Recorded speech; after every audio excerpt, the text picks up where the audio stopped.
안녕하십니까. This is 신상도 재현 전투식량 5번째 시간이 되겠습니다. 오늘은 약 225년 전 18세기 전투식량인 쉽 비스켓을 만들어 보겠습니다.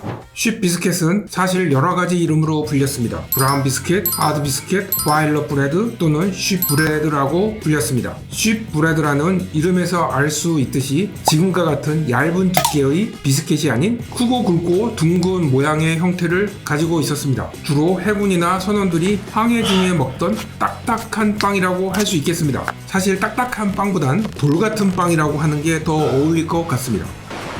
상상해보세요. 200명 가까운 선원들이 타고 거대한 돛을 바람에 맡긴 채 항해하는 18세기 범선. 그 범선 안은요, 곰팡이 냄새, 쾌쾌한 냄새로 가득합니다. 그리고 한번 나가면 최소 5개월, 길게는 1년 동안 바다에서 못 내려요. 그럼 이런 상황에서 따끈따끈한 빵을 만들 수 있었을까요? 당연히 불가능했겠죠. 발효, 반죽, 오븐, 요동치는 파도 속에서는 다 무리였습니다. 그래서 필요한 게 뭐냐? 빵은 빵인데 오래가고 간단하고 빨리 먹을 수 있는 빵. 그게 바로 쉽 비스켓입니다.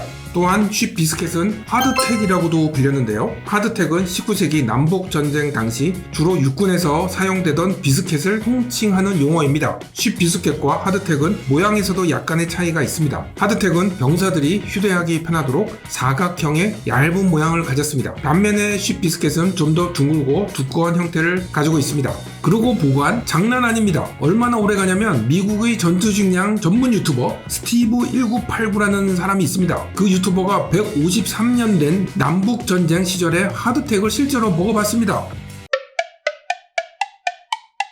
또한 이 하드텍은 일본으로 전해져서 그들만의 방식으로 개량되었는데요. 그것이 바로 간팡입니다. 그리고 그 간팡이 한국으로 넘어오면서 건빵이 되었습니다. 자, 재료는 간단해요. 밀가루와 소금, 물입니다. 자, 밀가루는 통밀가루를 준비했습니다. 자, 소금의 양은 1스푼 정도.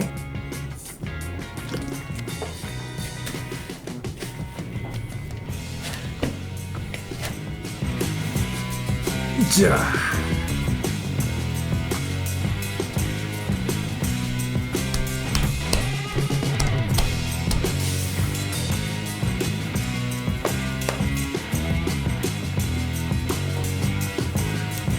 구멍 내기를 하겠습니다. 이 과정은 도킹이라고 하거든요.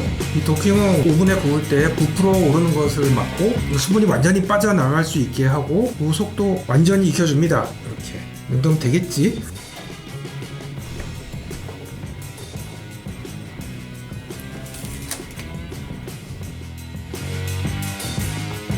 자, 이거는 하드텍을 만들 겁니다.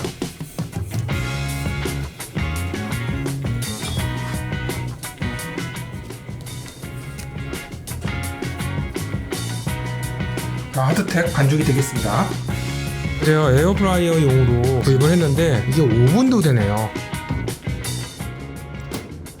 모드는 에어프라이어가 아니라 오븐형. 시간은 30분으로 할게요. 30분. 온도를 170도로 해서 시작. 자, 하루 정도 말린 후에 다시 한번 구웠습니다. 그리고 현재 이거는 한 3일 정도 지난 거예요. 이빨로 깨서 먹을 수 있는 정도가 아니에요. 아, 안 돼요. 그렇게 먹을 수 있는 게 아니에요. 엄청 딱딱합니다. 야, 이거는 진짜 장난 아니네. 또 제가 뭐 오버해서 한다고 그럴 수도 있으니까. 야, 이거 진짜 안 보게지네.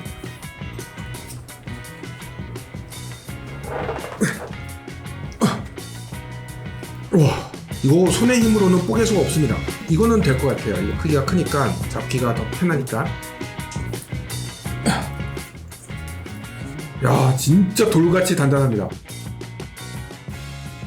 첫 번째는 그로그에 녹여서 먹는 방법이 있습니다. 그러니까 그로그라는 거는 럼과 물을 섞어서 만든 일종의 칵테일인 거예요. 대열병을 예방하기 위해서 라임이나 레몬 주스를 넣었다고 합니다. 맛을 위해서 설탕이나 향신료도 첨가했다고 합니다. 라임을 준비했고요. 럼이 굉장히 독한가 봐요. 4:1 비율로 섞어서 마셨다고 해요. 자, 그때 그 당시에 당연히 뭐 나무컵이었겠죠? 그래서 나무컵도 이렇게 준비를 했어요. 물을 채우면 되겠습니다. 와, 냄새 장난 아니네. 2개 정도, 레몬라임 2개 정도 이렇게 넣습니다. 오, 이것이 그로구인가? 약간 묽은 소주 같은 느낌도 나고요. 여기에 설탕을 좀 더 넣어보겠습니다. 그러니까 쉽게 말해서 그냥 고량주 마시는 느낌입니다. 이걸 넣어서 먹는다고 해도 바로는 못 먹었을 것 같은데? 이게 너무 딱딱해서 이렇게 찍어서 먹는다는 개념은 아닐 거예요. 아니야, 이거 얼마나 단단한지 제가 이거 부셔보려고. 야, 이거 망치로 해도 잘 안 부서져요. 망치로 해도. 야, 미치겠다.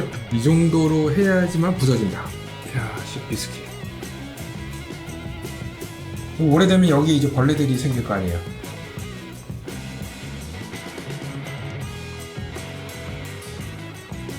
이걸 넣어서 먹는다. 어린 반푼어치도 없습니다. 자, 그렇다면 이걸 어떻게 먹었을까? 결국 뭐 방법은 불려서 먹는 법밖에 없겠죠. 1시간 후에 먹을 수 있는지 한번 보도록 할게요. 2개를 넣어놓을게요. 이렇게 쑥.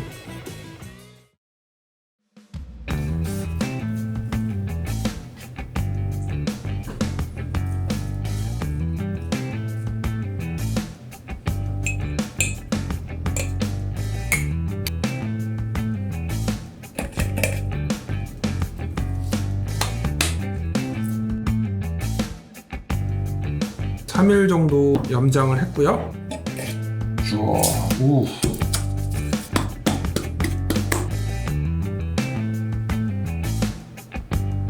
자, 스킬리 가리는 이렇게 준비하면 되겠습니다. 자, 문제는 이거를 곱게 빠야 돼요. 비스킷을 부셔야 됩니다.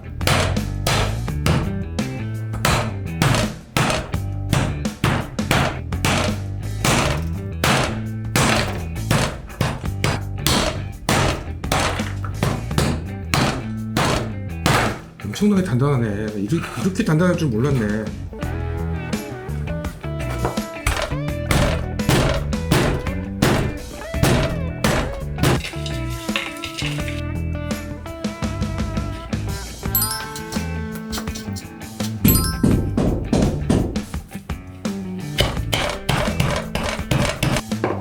이야, 이거 하드텍 부순다는 게 이게 보통 일이 아니네요.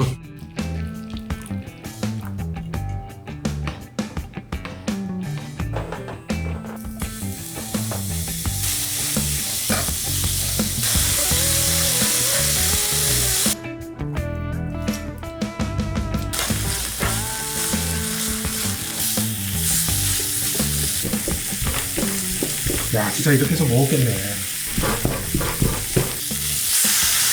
삼겹살 먹으려고 하는 게 아니라 기름 만들려고 하는 거예요. 기름.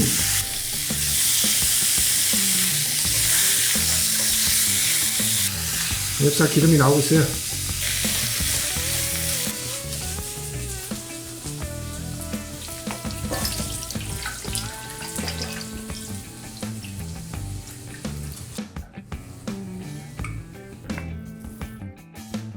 자, 씹비스킷 이렇게 부드럽게 만들었습니다.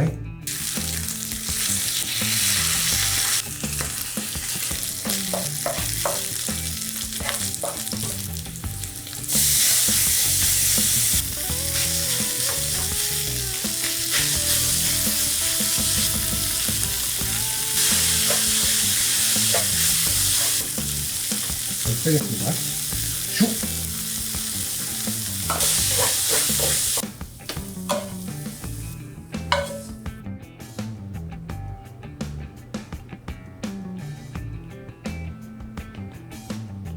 자, 이제 먹을 시간이 됐습니다. 와우! 진상도 18세기 때 선원들이 먹었다는 바로 그 스칼리가리. 거의 같은 방식으로 만들었기 때문에 맛은 뭐 거의 비슷할 거라고 생각합니다. 굉장히 짤 것 같아. 염장된 돼지고기로 칩비스킷을 볶아 먹었다는 바로 스칼리가리. 자, 먹기 전에 좋아요, 구독 부탁드리겠습니다. 여러분의 응원이 정말 필요합니다.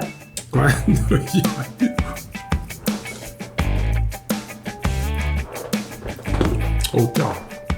어우, 그냥 마시고 먹어. 그냥 소금 덩어리를 먹는 것 같네. 이거는, 어우. 뭔가 잘못됐어. 이제 이렇게 먹으면 안 될 것 같아요. 이거는 도저히 못 먹어. 없죠. 이게 맞는 것 같아, 이게. 야, 이거 괜찮은데? 건빵을 돼지고기 기름에 튀긴 맛, 그 맛인데? 그럴싸합니다. 먹을만해요. 자, 스킬리가리는 염장된 돼지고기를 너무 많이 넣으면 안 됩니다. 묽은 건빵에 돼지고기 기름에 소금을 넣으면 딱 이 맛이 나올 것 같습니다. 이걸로 해먹으니까 쉽 비스켓의 소중함을 알겠네요. 진상도! 게다가 아까 쉽 비스켓을 담가놨어요. 한 1시간 반 정도 지난 것 같습니다. 껍질만 뜯어서 먹을 수 있는 정도예요. 살살 뜯어 먹으면 또 먹을 수도 있어요. 이렇게 살살 해서 뜯어 먹으면 된다. 이걸 물같이 마셨다고 한다면 배에서의 선원들의 삶이 얼마나 힘들었을지 짐작이 가네요. 그러니까 제정신으로는 못 버티는 거잖아.